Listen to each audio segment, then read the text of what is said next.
겠습니다. 하나님의 평강이 예배드리는 모든 분들에게 가득하시길 바랍니다. 서로 돌아보시면서요.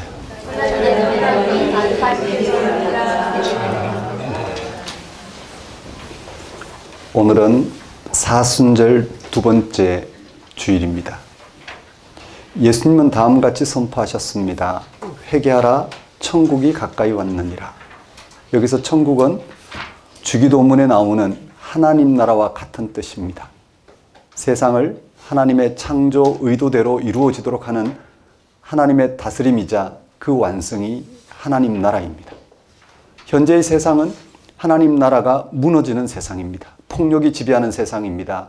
죄가 없는 사람이 고난을 당하고 악한 사람이 잘 되기도 합니다. 곳곳에서 정의와 평화는 요원합니다. 예수님은 하나님 나라가 이미 여기 왔다고 선포하셨습니다. 여전히 불의한 세상에 하나님 나라가 이미 왔다고 예수님이 말씀하신 근거는 하나님 나라가 세상의 불의한 힘에 의해서 제한받지 않는다는 사실이 있습니다. 아무리 엄혹한 현실 앞에서도 해방과 자유와 평화를 누릴 수 있습니다. 하나님의 통치는 전혀 새로운 차원에서 우리의 삶에 개입하기 때문입니다. 그래서 하나님의 통치를 실현하기 위해 오신 예수님은 그것 때문에 자신에게 고난이 닥친다 해도 하나님 나라에, 하나님의 통치에, 하나님의 뜻에 순종할 수밖에 없었습니다. 그는 자신이 예고한 그대로 예루살렘에서 체포당하시고 신문당한 뒤에 십자가에 처형당했습니다. 그리고 3일 만에 죽은 자들로부터 다시 살아나셨습니다. 자신이 선포한 하나님 나라와 일치가 되었습니다. 제자들은 바로 이 예수 그리스도를 통해서 이미 여기 와 있는 하나님의 통치를, 하나님의 생명을 경험할 수 있었습니다.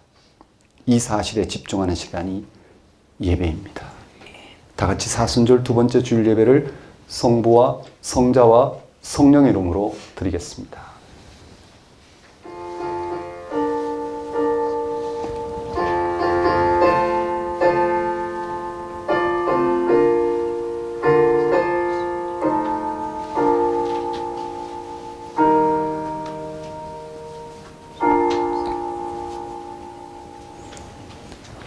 십자가의 도가 멸망하는 자들에게는 미련한 것이요 구원을 받는 우리에게는 하나님의 능력이라. 기록된 바 내가 지혜 있는 자들의 지혜를 멸하고 총명한 자들의 총명을 폐하리라 하였으니 지혜 있는 자가 어디 있느냐, 선비가 어디 있느냐, 이 세대의 변론가가 어디 있느냐. 하나님께서 이 세상의 지혜를 미련하게 하신 것이 아니냐. 하나님의 지혜에 있어서는 이 세상이 자기 지혜로 하나님을 알지 못하므로 하나님께서 전도에 미련한 것으로 믿는 자들을 구원하시기를 기뻐하셨도다. 유대인은 표적을 구하고 헬라인은 지혜를 찾으나 우리는 십자가에 못 박힌 그리스도를 전하니 유대인에게는 거리끼는 것이요 이방인에게는 미련한 것이로되 오직 부르심을 받은 자들에게는 유대인이나 헬라인이나 그리스도는 하나님의 능력이요 하나님의 지혜니라. 하나님의 어리석음이 사람보다 지혜롭고 하나님의 약하심이 사람보다 강하니라. 하나님 아버지, 하나님의 아들 예수님을 이 땅에 보내셔서 그의 삶과 사역과 운명으로 그와 일체이신 하나님 나라를 증거하게 하셔서 이 땅을 향하신 하나님 나라가 이루어지게 하신 하나님 아버지를 이 시간 찬양합니다. 우리가 이 땅에 오신 하나님 아들 예수 그리스도를 믿음으로 하나님 나라를 알아보고 소망함으로 지금 우리의 일상에서 벌어진 일들로 교만하거나 절망하지 않고 그 모든 것을 극복할 수 있는 삶을 살게 하시는 하나님 아버지 크신 은혜를 이 시간 고백합니다. 오늘 또 예수 그리스도를 믿음으로 살아간 우리에게 영이신 하나님이 함께 하셔서 세상의 지혜나 총명으로도 헤아릴 수 없는 하나님 나라의 생명을 얻게 하시고 그 생명 충만함으로 유한한 삶과 절망적인 죽음의 두려움을 이기게 하시는 하나님 아버지를 이 시간 경배합니다. 하나님 아버지, 예수님과 연합하여 예수님 안에 드러난 하나님의 은혜를 헤아리고 그 은혜를 삶의 토대로 삼게 하소서. 한 주간 예수님 안에서 새롭게 시작한 삶을 알아보고 거기에 삶의 토대를 둔 성숙한 삶을 살게 하소서. 무엇보다 그런 삶이 완성될 순간을 기다리는 거룩한 소망으로 세상을 향한 고유한 소명을 감당하는 삶을 살게 하소서. 예수님 이름으로 기도드립니다. 다 같이 경배의 찬송 16장 찬양 드리겠습니다.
같이 사도신경으로 신앙 고백하시겠습니다.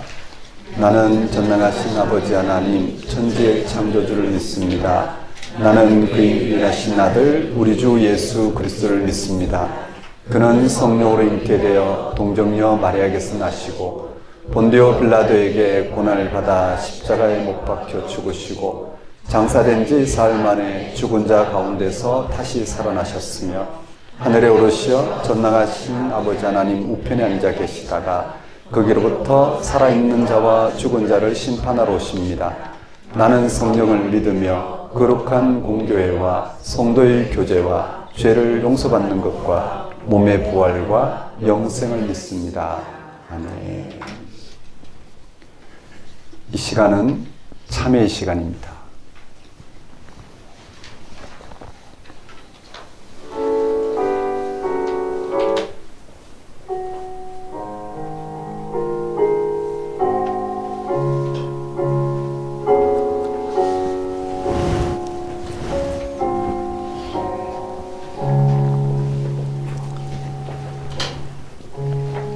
성경은 예수님을 통해서 우리가 생명을 얻는다고 증언합니다. 성경이 말하는 생명이 무엇인지에 대해서 먼저 알아야 합니다.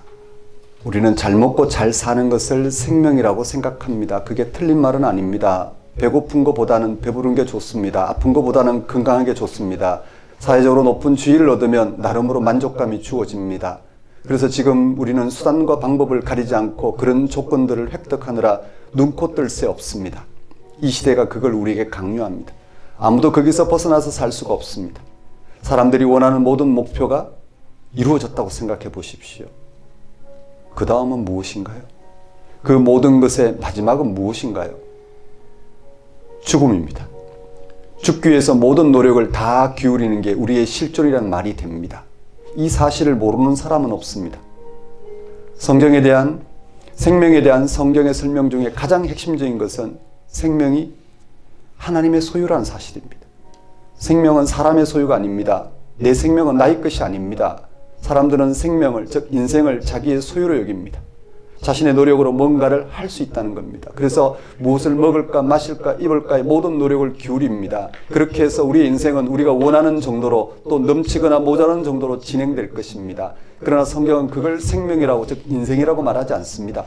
생명은 오로지 하나님의 소유입니다. 하나님만이 생명을 주실 수 있습니다. 따라서 우리가 생명을 얻는 길은 하나님을 아는 것에, 하나님을 경험하는 것에, 하나님과의 관계를 맺는 것에 달려 있습니다. 이런 설명이 너무 막연하신지요. 하나님을 알고 믿는 것은 좋은데 그 다음에 우리의 삶에 무슨 일이 구체적으로 일어난지를 설명하라고 요구할 분들도 있겠지요. 설명한다고 해서 삶과 세상을 바라보는 관점이 다르면 아무 소용이 없습니다. 소유에서만 삶을 경험하는 사람에게는 존재란 말이 들리지 않습니다. 지금의 경제 제일주의의 마음이 꽉 묶여 있으면 하나님의 생명이란 말이 공허하게 들립니다. 부동산과 주식에 영혼이 팔린 사람들에게는 이런 모를 나무가 그 가지에 싹을 틔우기 위해 물 오르고 있는 현상을 보라는 말이 전혀 들리지 않는 것과 같습니다. 하나님의 생명력이 이 세상에 얼마나 충만한지를 모든 요소를 통해서 확인해 보라는 말이 실감 있게 들리지 않습니다. 우리는 먼저 어디에 우리의 영혼을 맡기고 있는지를, 그리고 영혼의 소리를 들을 귀가 준비되었는지를 확인해야 합니다. 성경은 예수님을 통해서만 생명을 풍성하게 얻는다고 분명하게 말했습니다. 여기서 말하는 생명은 하나님의 소유로서 하나님만이 줄 수 있는 것이라고 말씀드렸습니다. 이 말은 우리가 이 생명을 선물로 받을 수 있을 뿐이라는 뜻이기도 합니다. 다른 노력이 전혀 필요하지 않습니다. 다른 노력과 업적이 많으면 많을수록 선물을 받기가 더 어려워집니다. 힘이 들어가면 갈수록 이 생명으로부터 멀어집니다. 삶, 생명, 인생에 대한 선입견을 내려놓고 이 사실에 집중해야 합니다. 성경이 말하는 생명은 근원적인 생명을 말합니다. 우리에게는 생물학적으로 주어진 이런 생명만이 아니라 그것을 포함해서 더 근원적인 생명이 있습니다. 그 생명을 근원적이라고 말하는 이유는 죽음을 넘어서는 것이기 때문입니다. 죽음 이전의 생명은 근원적인 것이 아닙니다. 오해 마십시오. 죽음 이전의 생명이 그렇다고 무의미하다는 말씀이 아닙니다. 죽음 이전의 생명은 죽음을 넘어서는 근원적인 생명과 비밀한 방식으로 연결되어 있습니다. 죽음 이전인 지금 여기서의 삶에 종말론적인 궁극적인 생명이 숨어 있습니다. 마치 화려한 꽃이 씨앗 안에 숨어 있는 듯 말입니다. 하나님께서 완성하실 화려한 꽃과 같은 생명이 기다려지지 않으시는지요? 예수님의 제자들과 추종자들은 하나님이 행하신 이 근원적인 생명을 예수님에게서 경험하고 인식했습니다. 이 생명은 곧 부활입니다. 그것은 어떤 방식으로 채워도 다 채워지지 않는 지금의 모습으로 다시 돌아온다는 게 아니라 하나님이 새롭게 하시는 생명으로 변화된다는 뜻입니다. 우리가 존재하지 않았다 존재해서 지금처럼 시간 안에서 변화를 거듭하다 죽음이라는 변화로 또 죽음이 극복되는 생명으로 변화하는 그런 차원의 변화 말입니다. 질적으로 새로워진 생명으로의 변화입니다. 그 부활 생명을 요한복음은 다른 말로 바꾸면 영생이라고 합니다. 그것을 하나님이 선물로 우리에게 주셨습니다. 하나님이 선물로 주시는 생명은 어떠한 조건에 의해 좌우되지 않습니다. 가난해도 외로워도 병들어도 하나님의 생명은 훼손되지 않습니다. 그래서 시편 23편은 이렇게 노래했습니다. 여호와는 나의 목자시니 내게 부족함이 없으리로다. 이런 생명을 여러분은 알고 계신지요? 경험하고 계신지요? 세상의 그 어떤 것으로도 대체될 수 없는 하나님의 생명이 예수님께서 일어났습니다. 이 엄청나게 놀랍고 새로운, 그래서 기적 중에 기적이라 할 수밖에 없는 예수 그리스도를 신뢰하십시오. 그러면 여러분은 그를 통해서 계시된 살아계신 하나님의 생명, 살아계신 하나님에 의해 가능한 생명을 여러분의 생명으로 선물처럼 받을 것입니다. 아니, 이미 받았습니다. 그걸 헤아려 보십시오.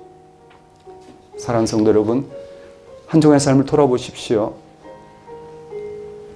여러분은 여러분의 인생에 뭘 찾기 위해서 사셨는지요? 뭘 누리기 위해서 사셨는지요? 그래서 한 주의 삶을 그렇게 소진하셨는지. 분명한 것은 시간 안에 우리 유한한 삶은 소진될 수밖에 없습니다. 그러나 우리의 삶은 그냥 소진되는 게 아닙니다. 유한한 삶에 연결된 하나님에 의해서 채워질 생명을 얻는 것으로, 그 생명 충만함을 누리는 것으로 우리는 우리의 소진된 삶이 극복이 됩니다. 그런 생명 충만함은 죽음조차 극복되는 그런 충만함입니다.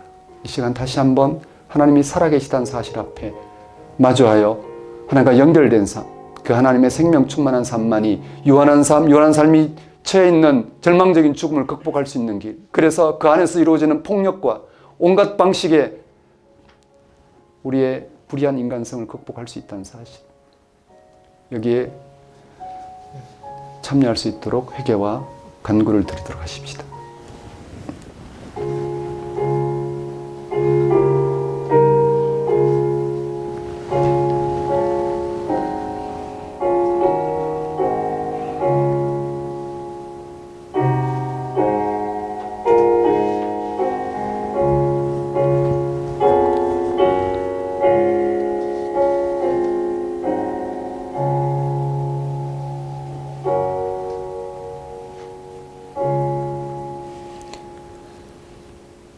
하나님 아버지, 이 시간 우리에게 하나님의 영원한 생명을 주시기 위해 참된 기적 중에 기적으로 세상에 오신 예수 그리스도를 참으로 믿음으로 하나님의 생명 충만한 삶을 살아갈 수 있도록 인도하여 주옵소서. 하나님과 연결되어 하나님의 생명 충만한 사람의 삶의 질이 이 세상을 감당할 만한 참된 능력이 된다는 사실을 주님 굳게 붙들고 실험할 수 있도록 인도해 주옵소서. 예수님 이름으로 기도드립니다. 다 같이 영광송 3장 찬양 드리겠습니다.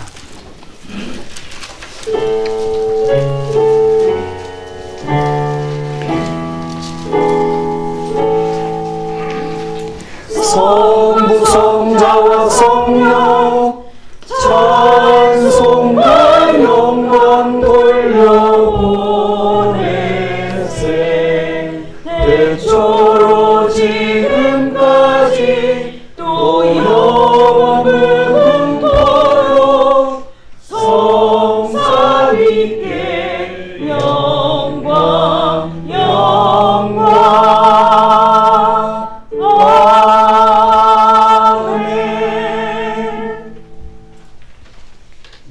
봉헌 시간입니다. 봉헌 찬송 76장 찬양 드리면서 준비한 예물 하나님께 봉헌하도록 하겠습니다.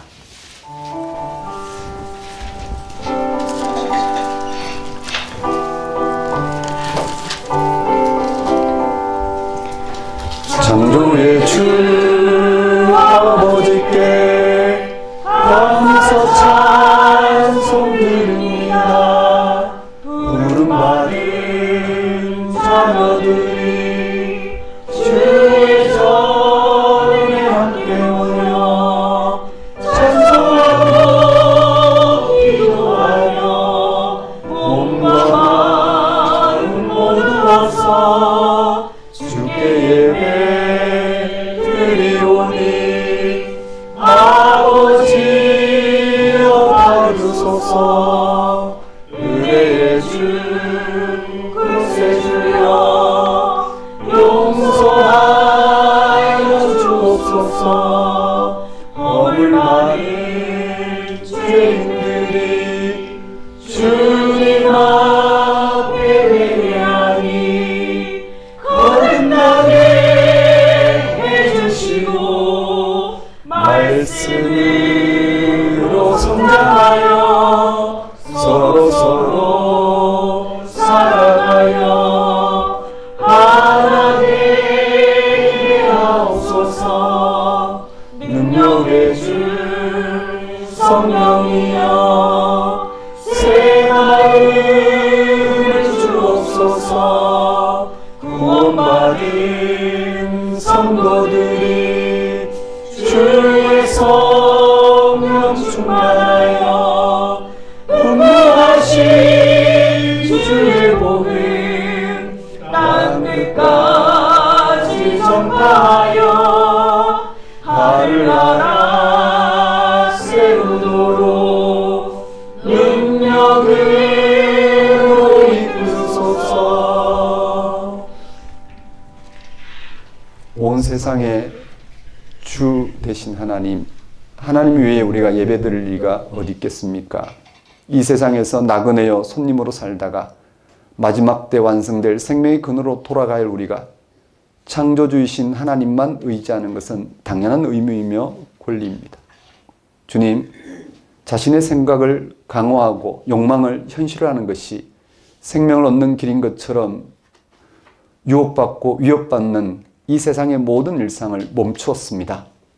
우리로 하여금 미래에 대한 불안을 넘어서게 하셨고 허무한 세상에서 존재할 용기도 허락하셨고 우리의 모든 것을 있는 그대로 받아주신 하나님의 통치에 순종하기 위해 나와왔습니다. 거기서만 우리는 참된 안식을 얻을 수 있다는 것을 알기 때문입니다. 하나님의 아들로서 우리와 동일한 육체를 입고 세상에 오신 예수 그리스도께서 우리의 구원을 위하여 고난과 십자가의 죽임을 당하셨다는 놀라운 사실을 우리는 기억합니다. 기억할 뿐만 아니라 그 일을 행하신 하나님을 높이 찬양합니다. 이 시간 이 예배를 통하여 하나님께서 예수님의 십자가를 통하여 행하신 인류 구원의 신비 안으로 깊이 들어가도록 변함없이 불러주시니 우리가 어찌 하나님께 영광과 찬송을 돌리지 않을 수 있겠습니까? 하나님 아버지, 이러한 하나님의 다스림 가운데 살아가게 하신 하나님의 크신 은혜를 이 시간 고백합니다. 우리의 모든 필요를 채우신 하나님께 감사와 영광을 돌리는 것은 우리의 마땅히 행할 바이며 또한 지극한 기쁨임을 알고 하나님 앞에 들고 나온 저희의 예물과 헌신을 받아주소서. 우리의 생명의 주 앞에 그 신비 앞에 그 약속과 미래 앞에 다만 순종하는 삶을 살게 하소서. 예수님 이름으로 기도드립니다.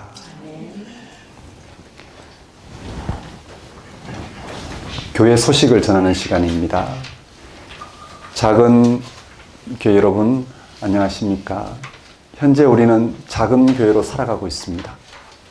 작은 교회는 성경이 전하는 하나님 말씀을 통하여 하나님을 하나님으로 바로 알아보고 그 하나님과 연결되어 하나님이 그리스도를 통해서 보이신 그 생명을 우리의 생명으로 취함으로 불의한 인간성을 극복하고 새로운 인간성을 맛보고자 하는 신앙인들을 가리킵니다.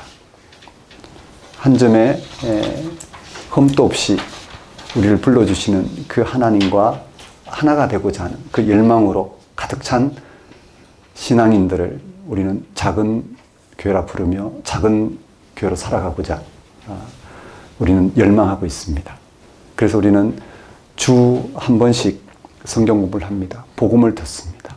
예수가 왜 그리스도 되시는지, 그를 통해 하나님이 우리에게 어떻게 함께 하시는지, 하나님 함께함으로 우리의 현재의 삶이 어떻게 극복되는지를 우리는 헤아리고 있습니다. 그리고 주일 우리는 다양한 모습으로 우리를 하나님의 생명로토로 부르신 그분께 우리를 전적으로 맡겨드립니다. 마지막 순간을, 죽음이라는 마지막 순간, 주님 오셔서 죽음이 극복된 생명을 베푸실 그 마지막 순간에 우리는 하나님과 우리의 관계가 펼쳐질 것을 우리는 내다보면서 지금 그 하나님께 나아가는 예배를 드립니다. 이렇게 우리는 작은 교회로 말씀 공부와 예배를 통해서 하나님의 생명에 더 가까이 그 생명을 우리의 생명으로 취하는 삶을 살고자 합니다. 그렇게 한 분 한 분 작은 교회로 살아가셨으면 좋겠습니다.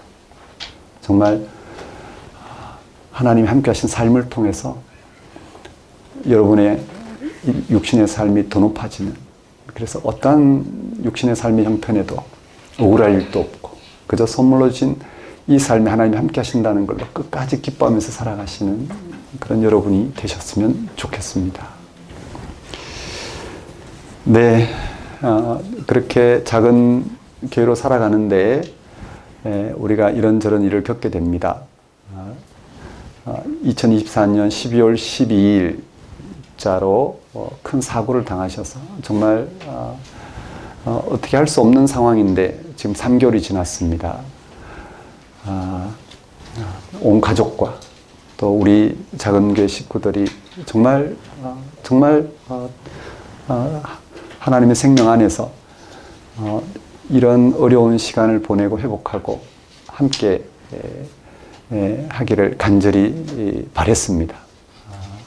놀라운 회복력으로 지금 오늘 이 예배당에 나왔습니다. 3월 16일이니까 약 3개월이 지났습니다.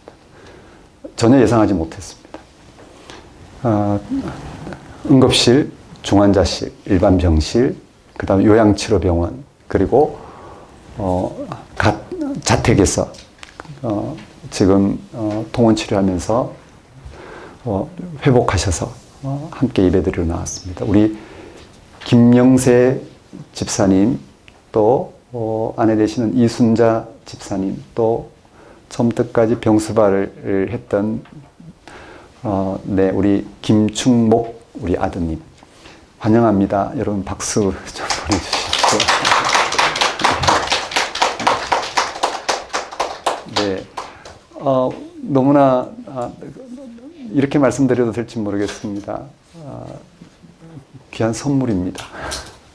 선물입니다. 이렇게 잘 이겨내 주시고 또 이겨내시도록 한 마음으로 바래 주시고 또 어떤 상황이든 그 생동함을 맛볼 수 있도록 견뎌 주시고 함께 할 수 있어서 다행입니다. 네, 좀 전해 주십시오. 네.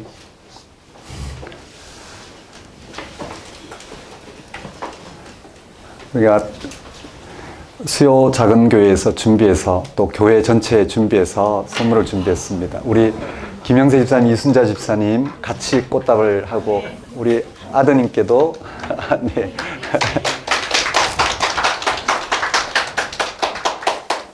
저도 하나 준비했습니다. 우리 아드님 감사합니다. 네, 앉아주시면 되겠습니다. 네, 사전에 인사는 오히려 우리가 해야 되는 거 아닙니다. 선물은 누가 해도 기쁩니다. 선물로 주셔서 선물로 나눌 수 있어서 너무나 다행이라 생각합니다. 감사합니다. 네, 예배 시작 전에 예배와 함께 우리 김영세 집사님 소감을 좀 들었습니다. 얼굴을 뵀습니다. 네, 우리 예배 시간에는 이렇게 나눴습니다. 그 다음 또 우리 기쁜 소식이 있습니다. 남양주 작은 교회에서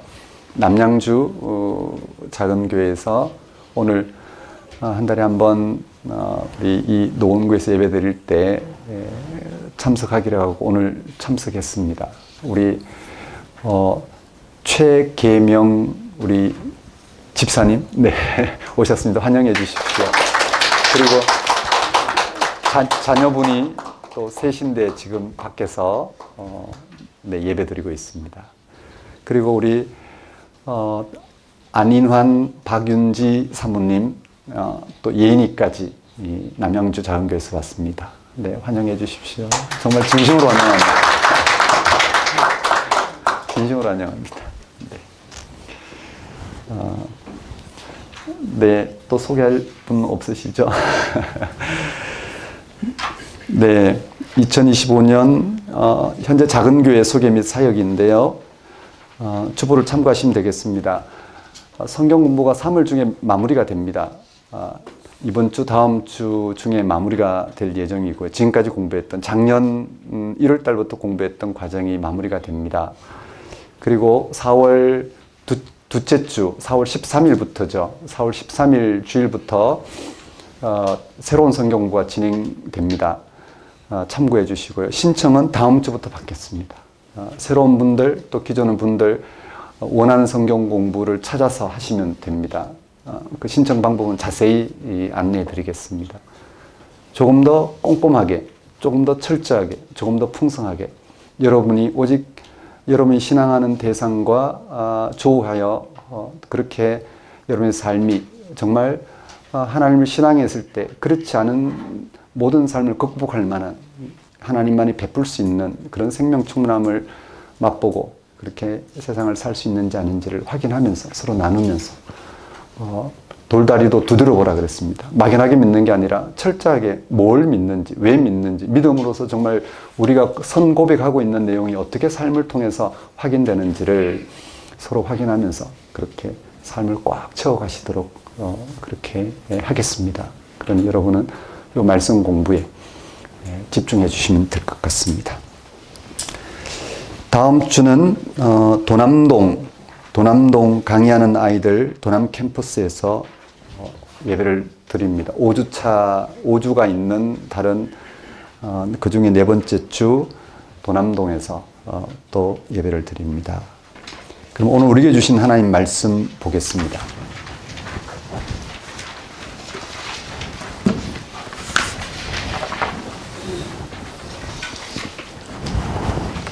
오늘 우리에게 주신 하나님 말씀은 마태복음 20장 17절에서 28절까지 말씀입니다.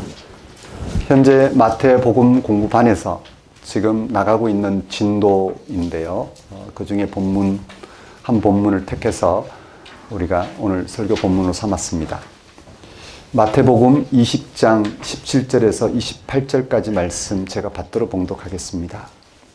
예수께서 예루살렘으로 올라가려 하실 때 12 제자를 따로 데리시고 길에서 이르시되 보라 우리가 예루살렘으로 올라가노니 인자가 대제사장들과 서기관들에게 넘겨짐에 그들이 죽이기로 결의하고 이방인들에게 넘겨주어 그를 조롱하며 채찍질하며 십자가에 못 박게 할 것이나 제3일에 살아나리라. 그때 세베대의 아들의 어머니가 그 아들들을 데리고 예수께 와서 절하며 무엇을 구하니 예수께서 이르시되 무엇을 원하느냐 이르되 나의 이 두 아들을 주의 나라에서 하나는 주의 우편에 하나는 주의 좌편에 앉게 명하소서. 예수께서 대답하여 이르시되 너희는 너희가 구하는 것을 알지 못하는도다. 내가 마시려는 잔을 너희가 마실 수 있느냐? 그들이 말하되 할 수 있나이다. 이르시되 너희가 과연 내 잔을 마시려니와 내 우편에 내 좌우편에 앉는 것은 내가 주는 것이 아니라 내 아버지께서 누구를 위하여 예비하셨든지 그들이 얻을 것이니라.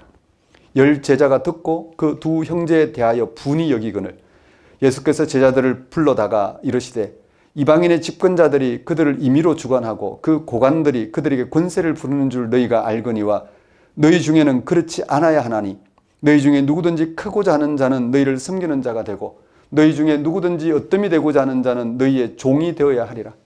인자가 온 것은 섬김을 받으려 함이 아니라 도리어 섬기려 하고 자기 목숨을 많은 사람의 대속물로 주려 함이니라. 하나님 아버지, 이 시간 선포되는 말씀을 통하여 예수 그리스도를 통한 하나님의 구원의 역사에 더 깊이 신비롭게 참여할 수 있도록 인도하여 주옵소서. 예수님 이름으로 기도드립니다. 오늘 설교 본문은 마태복음 20장 17절에서 28절까지 말씀이고 제목은 본문 구절을 인용하여 무엇을 원하느냐입니다. 우리 기독교 신앙은 예수 그리스도를 믿음으로 구원받는다는 복음에 근거하고 있습니다. 이 복음은 예수님에게서 우리를 구원하는 사건이 실제로 일어났다는 사실을 전제합니다. 막연하지 않습니다. 구체적입니다. 우리가 그 사실을 믿음으로 그를 통한 구원 사건을 알아보고 참여하는 것입니다. 여기서 중요한 것은 예수님에게 일어난 사건입니다. 그게 왜 우리의 구원인지 아는 게 중요합니다. 우리 기독교 신앙은 세상살이에 지친 영혼을 달래주는 안정대도 아니고 삶의 심오한 질문에 대해 준비된 답들로 가득 채워진 주머니도 아닙니다.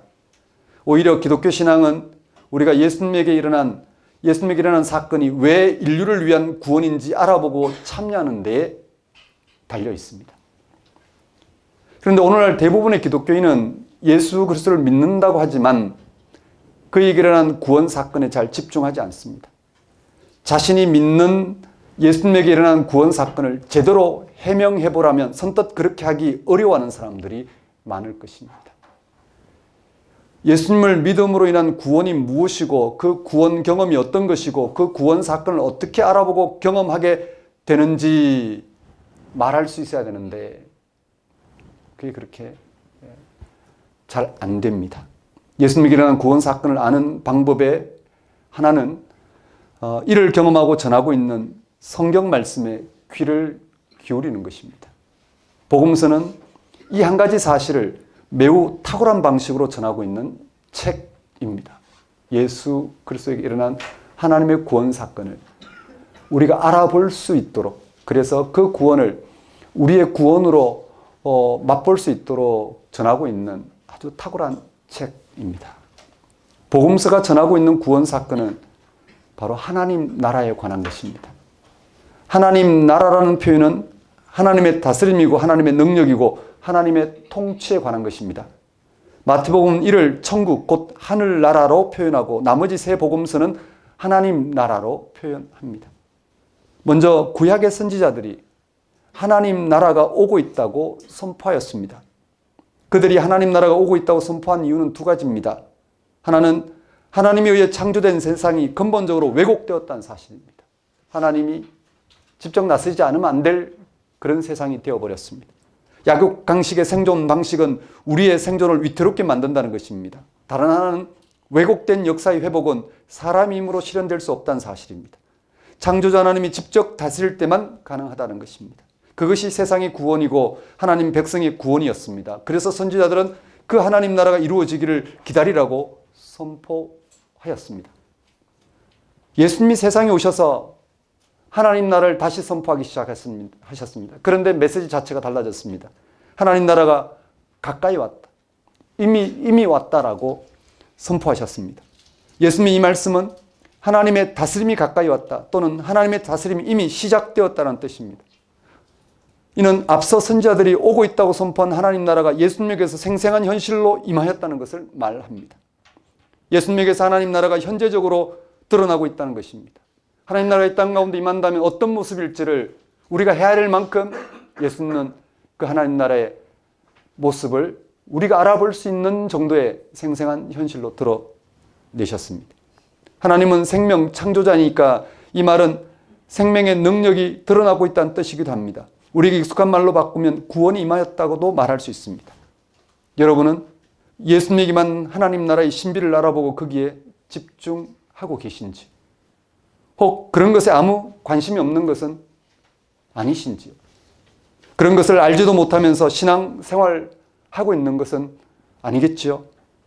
그걸 알지 못하고 신앙생활에 매달리는 것은 참으로 불행한 일입니다. 왜냐하면 왜곡된 세상 질서나 운명 앞에서 영혼이 훼손당한 채 살아가야 하기 때문입니다.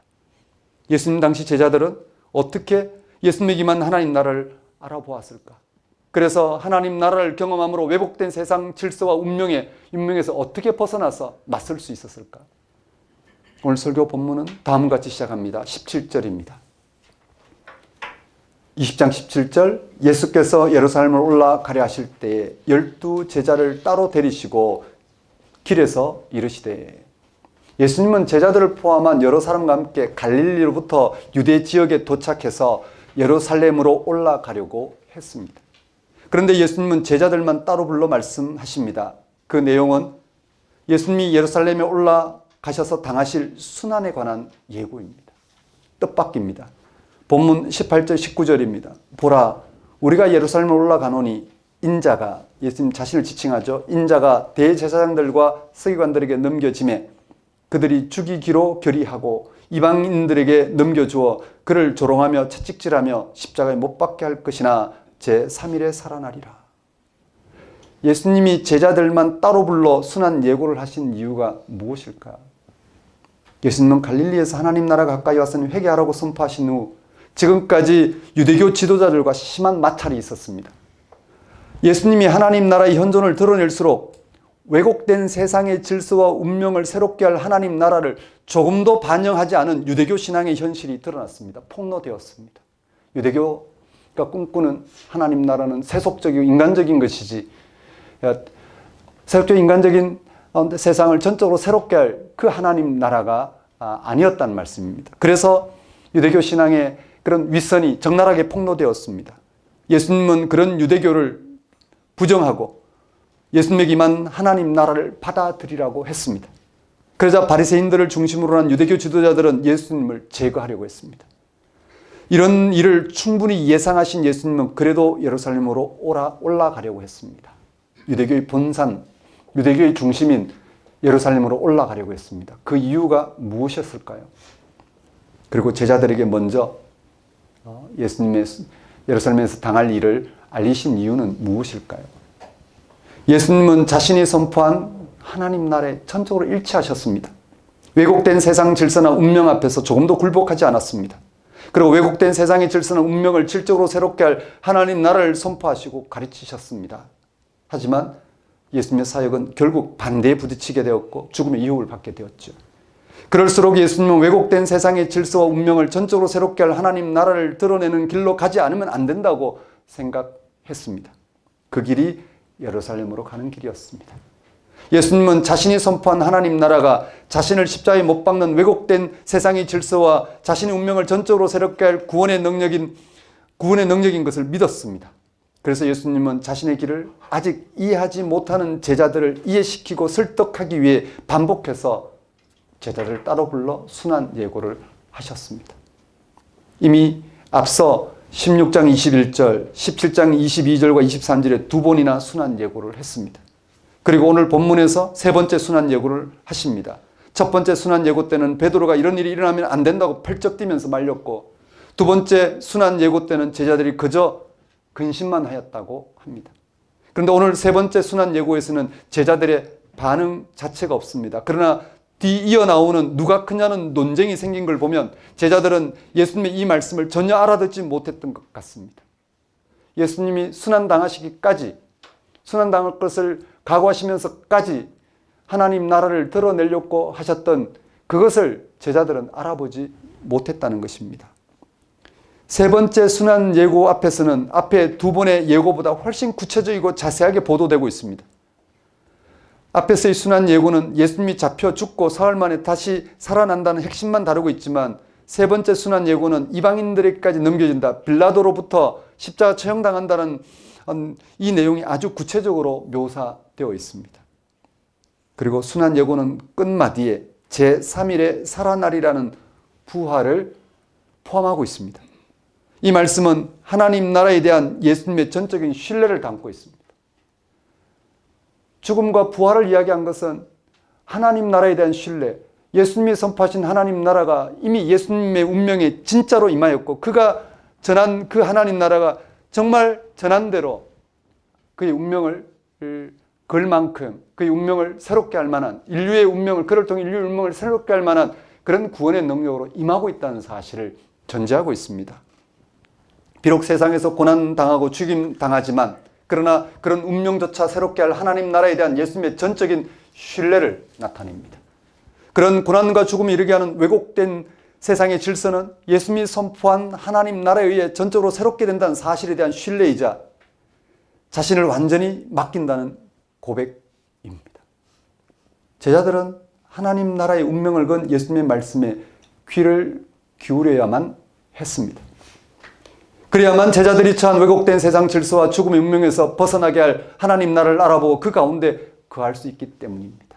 그런데 제자들에게는 예수님의 이런 하나님 나라에 대한 신뢰와 고백이 다른 방식으로 들렸습니다.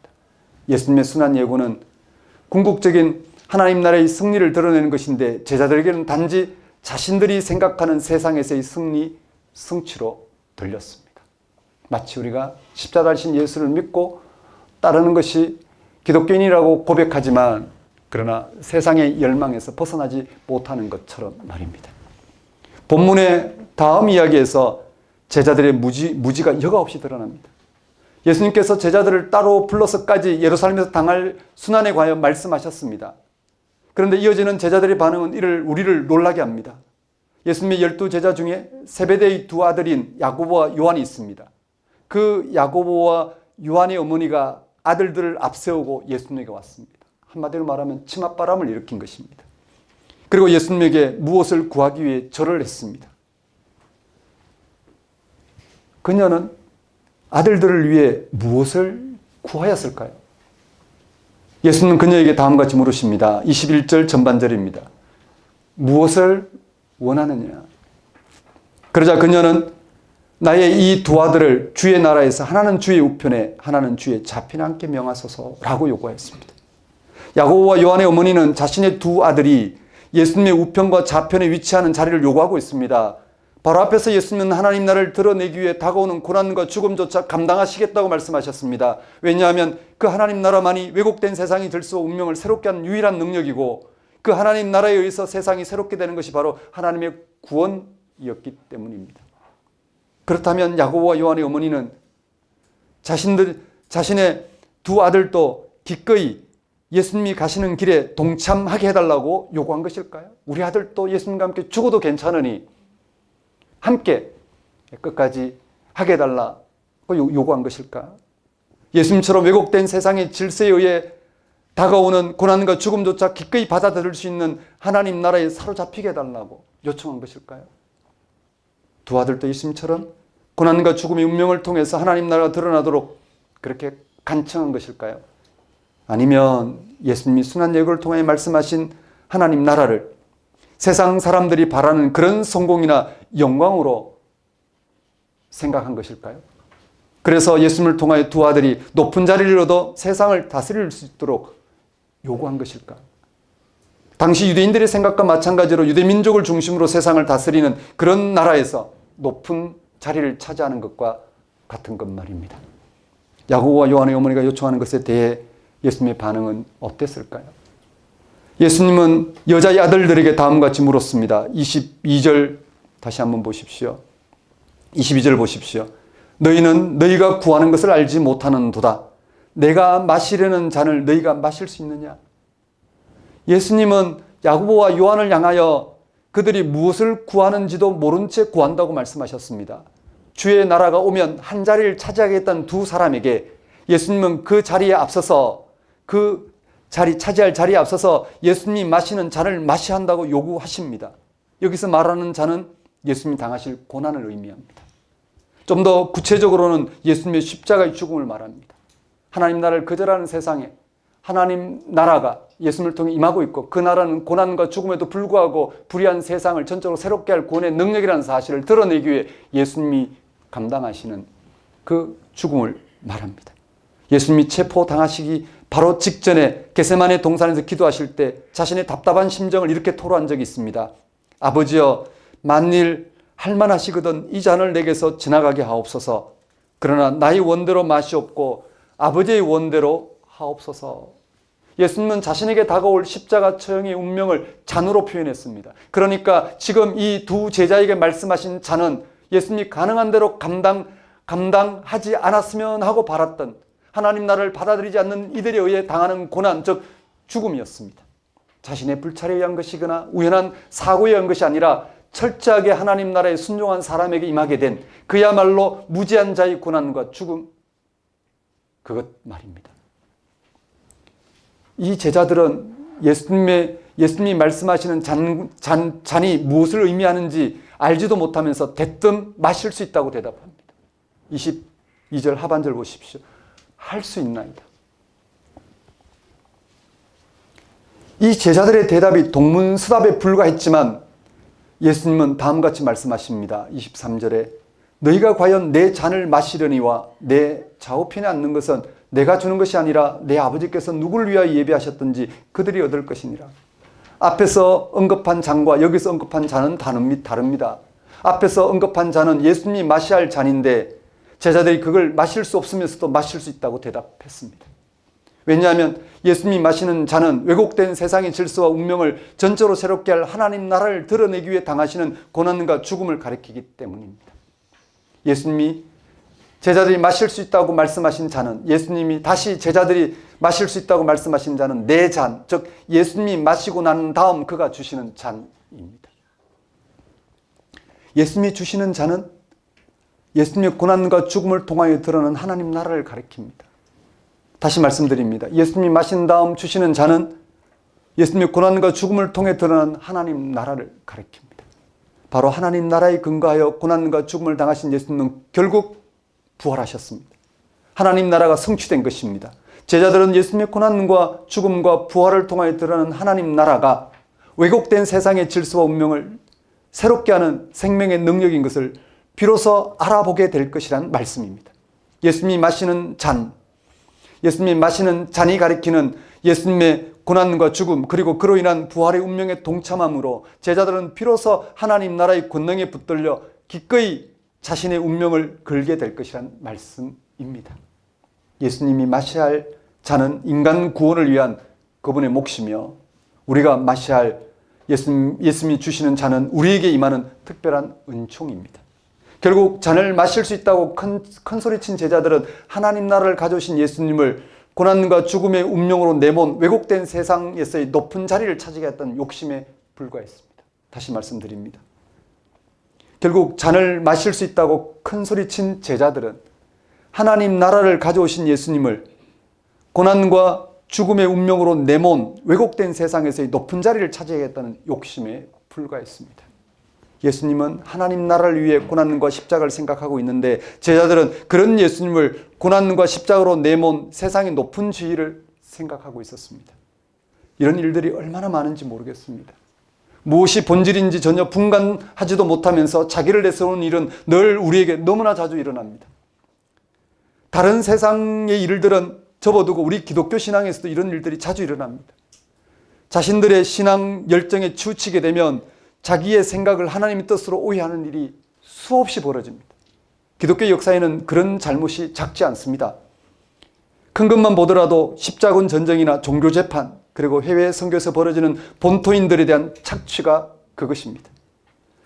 사실 청교도들에 의해 시작된 미국은 그곳에 살고 있던 인디언들의 모든 것을 종교와 군사력에 의지해서 지배했습니다. 이런 모든 행위가 하나님의 뜻으로 이루어졌습니다. 그들에게 신앙이 전혀 없었다는 말은 아닙니다. 인간의 탐욕을 신앙으로 위장했을 뿐입니다.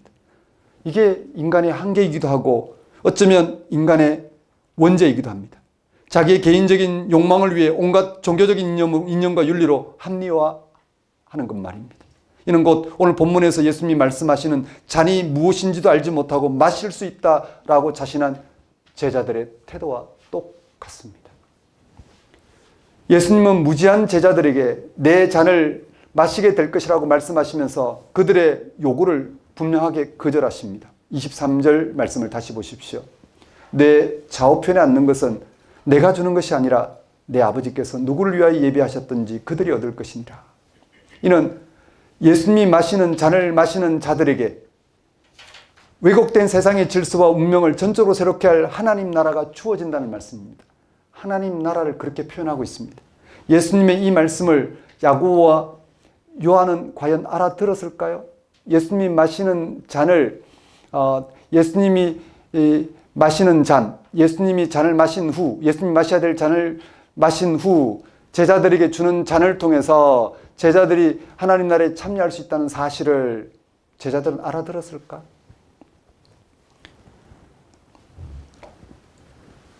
함께 있던 다른 제자들은 어땠을까요? 다른 10제자의 반응이 나옵니다. 야고보와 요한의 행태를 보고 나머지 10제자도 화를 냈다고 합니다. 24절 말씀 보십시오. 10제자가 듣고 그 두 형제에 대하여 분이 여기거늘. 왜 나머지 10명의 제자는 화를 냈을까요? 도무지 예수님의 말씀을 알아듣지 못하는 야고보와 요한의 무지 때문일까요? 같은 제자라는 게 창피해서 그럴까요?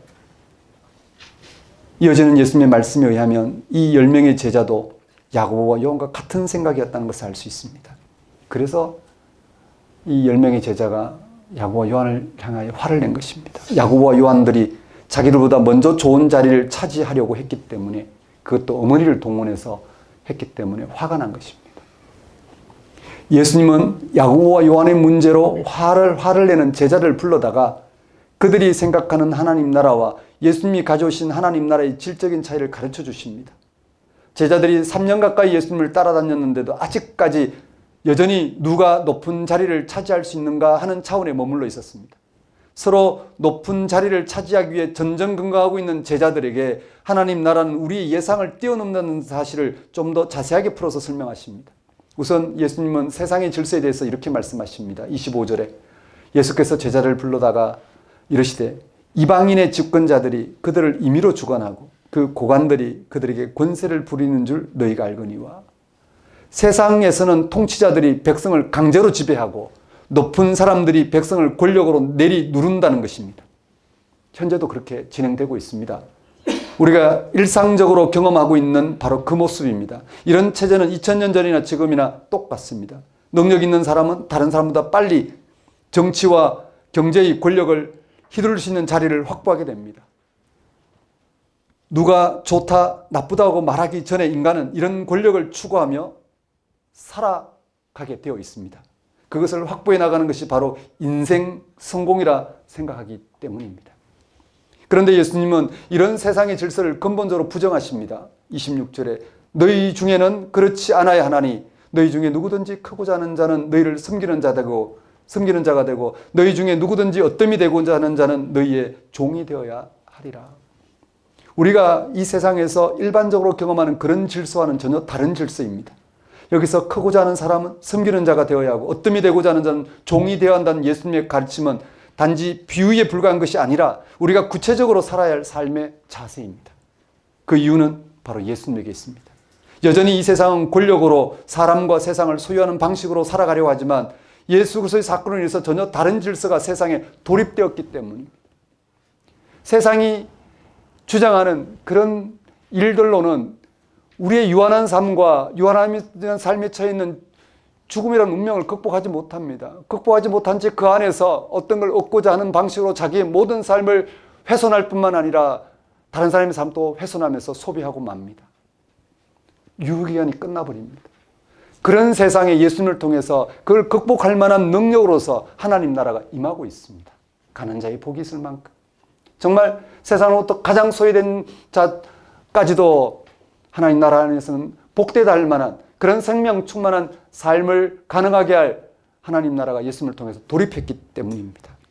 예수님 스스로 이렇게 말씀하셨습니다. 28절에 예수님 스스로 인자가 온 것은 섬김을 받으려 함이 아니라 도리어 섬기려 하고 자기 목숨을 많은 사람의 대속물로 주려 함이니라. 예수님에게서 드러나는 하나님 나라는 이런 식으로 그 힘을 행사합니다. 예수님은 자신의 고난과 죽음을 받아들이면서까지 하나님 나라를 드러내는 길로 가셨습니다. 부활하신 예수님은 자신을 버리고 도망간 제자들과 자신을 십자가에 못 박은 이들과 이 모든 사람이 속한 권력 중심적인 세상 질서에 하나님 나라를 나타내셨습니다. 알아보도록, 받아들이도록 말입니다. 왜냐하면 하나님 나라가 왜곡된 세상의 질서 운명을 새롭게 하는 진짜 생명의 능력이었기 때문입니다. 이 하나님 나라는 자신을 배척하고 고난과 죽음에 이르게 하는 세상의 질서와 자신의 운명으로부터 자유롭게 하는 능력이었습니다.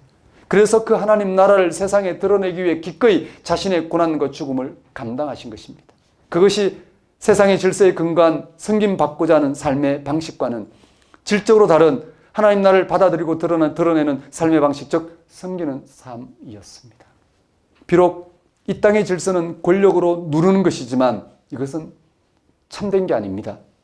하나님 나라가 성취되기 전까지 인간에 의해서 잠정적으로 작동되는 세력에 불과합니다. 결국 권력 중심적인 이 세상의 질서는 하나님 나라의 질서에 의해 해체될 것입니다. 지금 그쪽으로 향해서 가는 중이지만 그런 아직 성취되지는 않았습니다. 기독교인들은 이미 그런 하나님 나라가 예수 그리스도 사건에서 성취되었다고 믿기 때문에 비록 세상의 통치 안에서 살지만 실제로는 하나님 나라 안에서 사는 사람들입니다. 이런 인식과 믿음이 확고한 사람은 권력 중심으로 세상에 섬김받는 방식으로 살아가려고 하지 않을 것입니다. 왜냐하면 벗어버려야 될 옷에 불과하기 때문입니다.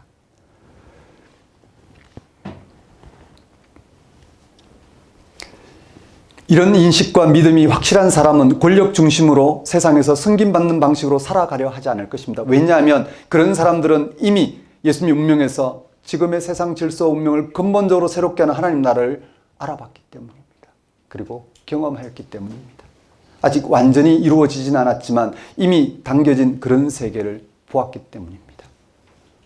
또 누가 크냐고 다툼하는 제자들에게서 세상 질서에 근거한 삶은 하나님 나라에서 점점 멀어지는 것을 보았기 때문입니다. 그래서 자신의 영혼을 훼손하는 것들을 오히려 구하고 있는 무지함을 제자들에게 이미 보았기 때문에 거기서 벗어나서 하나님 나라 자체에 근거하여 지금의 삶을 극복하고자 하는 삶을 기꺼이 살아가고자 한다는 것입니다. 사랑하는 성도 여러분, 우리는 예수님을 믿음으로 구원받은 사람들입니다.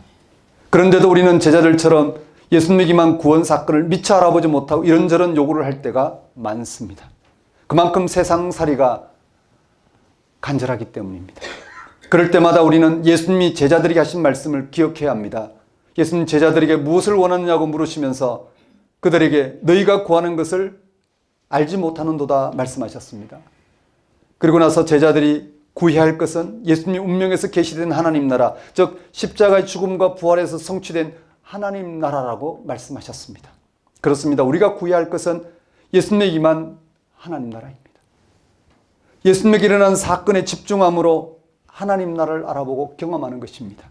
그런 경험은 하나님 나라가 우리가 구하고 있는 세상 요구와는 질적으로 다르다는 것을 알게 할 것입니다. 그리고 지금의 세상 요구가 우리의 삶을 훼손하고 있다는 것을 알게 하고 그것으로부터 기꺼이 자유로워지고자 할 것입니다. 그리고 그런 경험은 하나님 나라가 죽음조차 극복되는 생명의 능력이라는 사실을 절절하게 알게 할 것입니다. 또 그런 경험은 고통당하고 있는 세상을 향하여 예수님 믿고 구원받으라고 진심으로 전하게 될 것입니다. 세상에서 자기가 얻은 삶을 내세우며 그렇게 자랑하는 방식으로 살아가는 것이 아니라 정말 겸손하게 자기를 낮추면서 세상 사람들도 나처럼 예수를 통해 임한 하나님 나라를 받아들이는 것, 그것이 실질적으로 삶이 충만하게 되고 삶을 선물로 받아들임으로 버릴 게 없는 삶이 된다는 사실을 그렇게 전하게 될 것입니다. 한 주간 또 여러분의 영혼의 촉수를 예수님에게 일어난 하나님 나라를 생명의 능력으로 경험하며 살아가는 시간이 되시기를 바랍니다. 기도하겠습니다. 하나님 아버지, 이 시간 선포된 말씀을 통하여 예수 그리스도기만 하나님 나라가 지금 왜곡된 세상의 질서, 절망적인 운명을 전적으로 새롭게 하는 생명의 능력임을 알아보게 하셔서 그 안에서 생명 충만한 삶을 통하여 정말 삶을 수진시키고 훼손하는 그런 삶을 극복해 갈 수 있도록, 정말 우리를 불의하다 못해 정말 서로 불의한 삶을 덧입고 그런 비참한 운명을 맞이하는 이런 삶을 극복해 갈 수 있도록 역사해 주옵소서. 예수님 이름으로 기도드립니다. 다 같이 일어나셔서 결단의 찬송, 결단의 찬양 부르겠습니다. 430장입니다.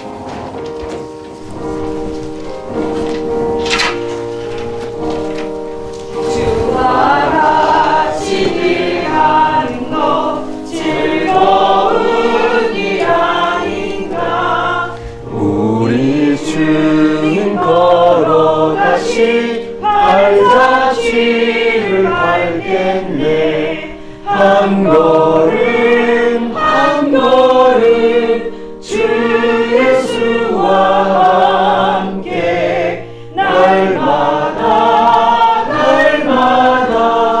우리 걸어가리. 어린아이 같은 우리 미련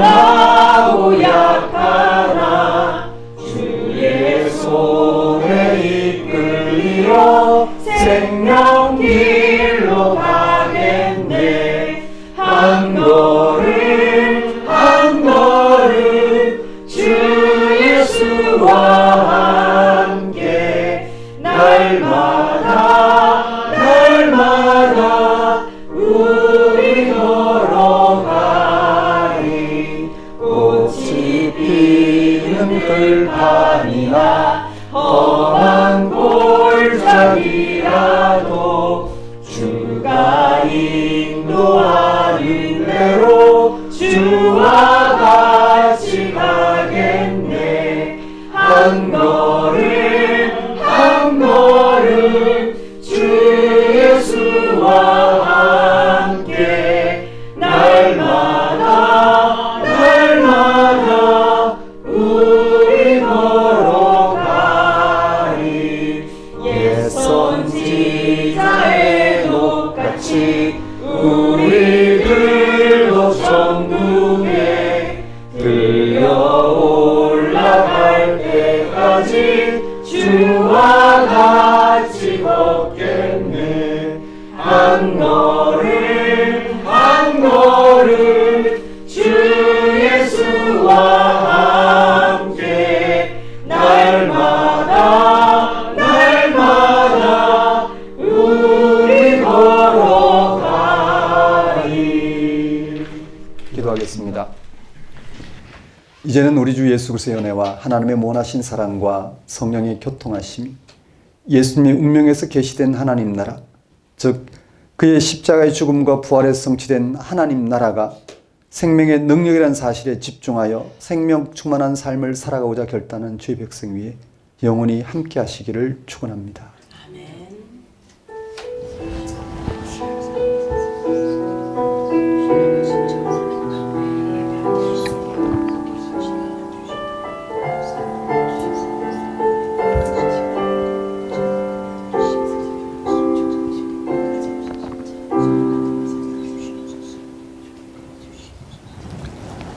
예배를 마치겠습니다.